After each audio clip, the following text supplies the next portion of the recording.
In this video we're going to look at an A-level mechanics question on kinematics. It's from chapter 19 of the current textbook. And in exercise 19.2 we have this question here. When Louise is planning car journeys, she reckons that she can cover distances along main roads at roughly 100 km per hour and those in town at 30 km per hour. Part 1 is, I would suggest, very basic. I'm not going to comment. Part 2, more interesting. In what circumstances would her average speed be 65 km per hour?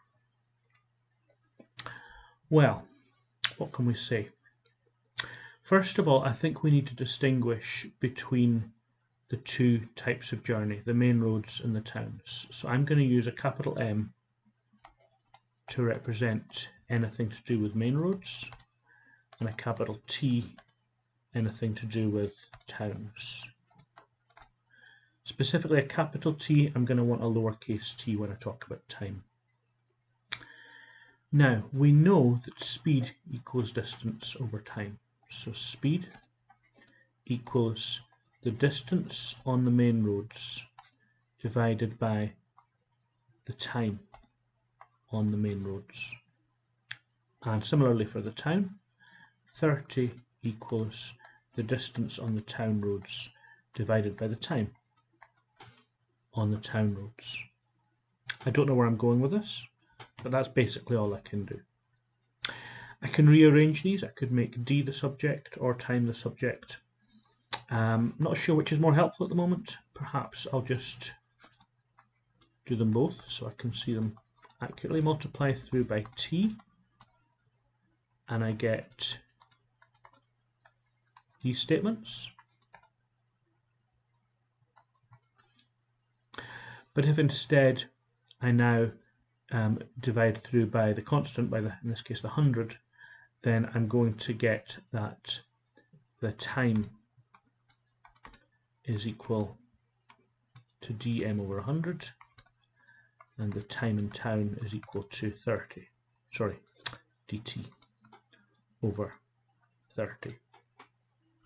I'm probably not going to use all of these, but some of them might be useful. Now for the whole journey, because it's the average speed of the whole journey that we're interested in, it still follows that speed equals distance over time. But it's the 65 km per hour average speed, which equals all of the distance divided by all of the time. You've got to add your distances, add your times. It's that calculation there, distance over time, which will produce this average speed of 65 km per hour.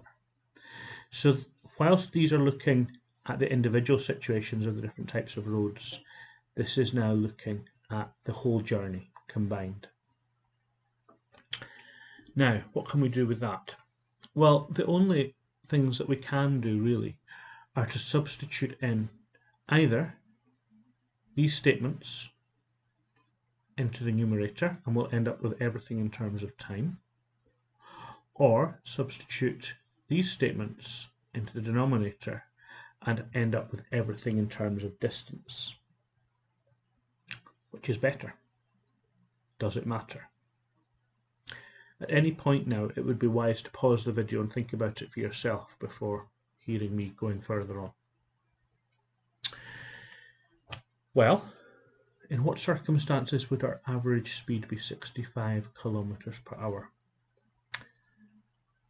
I think it's difficult to judge, honestly, whether you want to go by substituting these in or substituting these in. Gut instinct, which is no good reason at all, really, says to me that I want to replace everything such that it's all in terms of distances. We can measure distances on the road. Times are what happens when you travel along them. Distances are much easier to think about. If I can think of a better way of explaining that later on, I'll come back to it. Anyway, for the moment, I'm going to say that 65 equals the same numerator, dm plus dt, divided by a statement for the time spent on the main roads. That's dm over 100. Now this is a little awkward because we've now got fractions inside fractions, but we'll have to tidy that up in the next line. The time spent on town roads is dt over 30.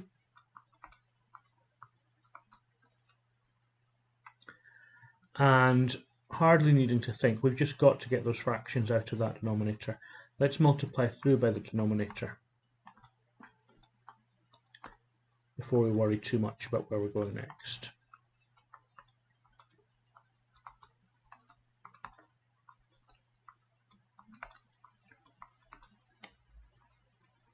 Okay. Now, this looks like we might be able to come up with a statement which compares the balance between the number of miles travelled or number of kilometres travelled on main roads and the number of kilometres travelled on town roads. Perhaps in the form of a fraction, a proportion, a ratio, something along those lines. But before we can do that, we just need to work with this a little bit further, see what we can come up with. Well, I think it might not hurt to get both sides into the same format of fractions equals fractions. So I think I'm going to divide through by 65. It's a bit untidy to write over 65 there, so I'm just going to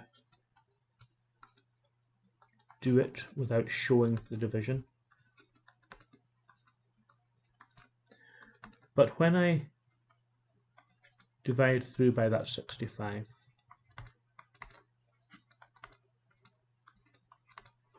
I get that.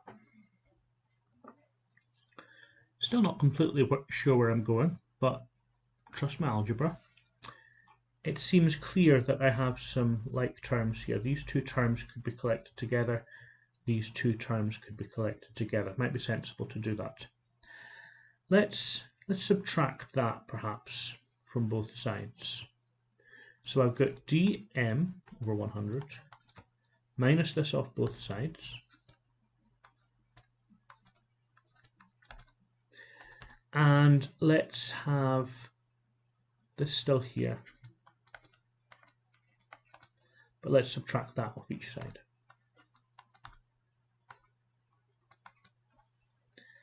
So I've gathered all the mileages for the main roads and all the mileages for the town roads together, each on each side of the equation. Now at this point I did reach for the calculator. This is negative 7 over 1300 dm. This is negative 7 over 390 dt. If I divide through by minus 1, I'll lose the negatives, that's got to be good.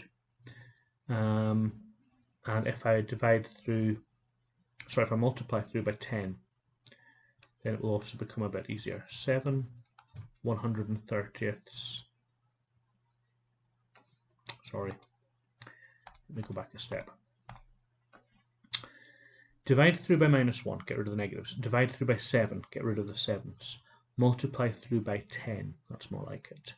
And get dm over 130 equals dt over 39. Okay, we're starting to see a relationship between the number of kilometres on the main roads and the number of kilometres on the town roads.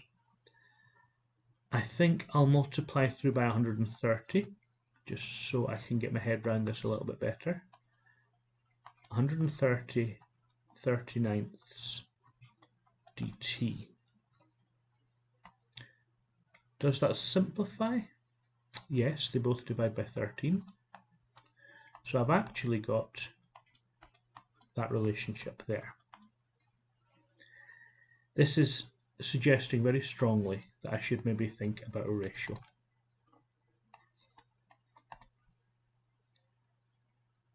The only thing to do now is to make sure I get the ratio the right way round. This number equals 3 and a bit times this number. That is, this number is bigger than this number. So therefore, I can say that. Let's reread the question. In what circumstances would her average speed be 65 kilometers per hour?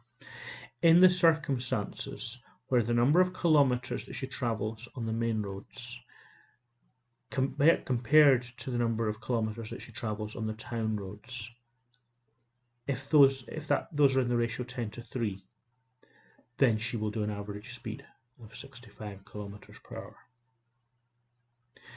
Now that is a fairly tricky question.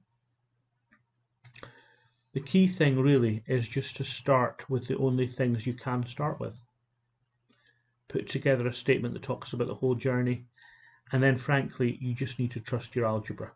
See where it goes. You cannot predict 2 or 3 lines in advance what you're going to see.